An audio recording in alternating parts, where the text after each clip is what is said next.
I'm accident and personal injury attorney Neil Shouse. When a pedestrian is struck by a motor vehicle, it almost always results in serious injury or death, and the vehicle is usually the party at fault.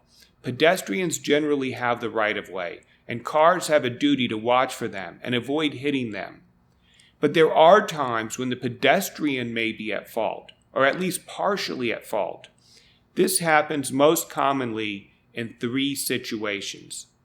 1, when the pedestrian is jaywalking or crossing outside of a designated crosswalk. 2, when the pedestrian runs into the street without looking.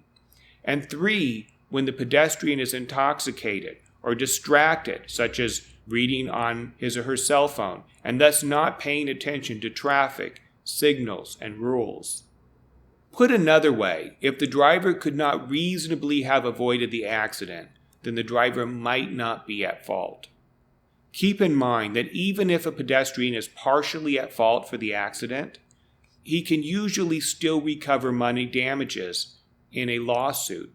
It just means that the amount of the damages might be less. If you or a loved one was injured or killed in a pedestrian accident, we invite you to call us here at Shouse Law Group.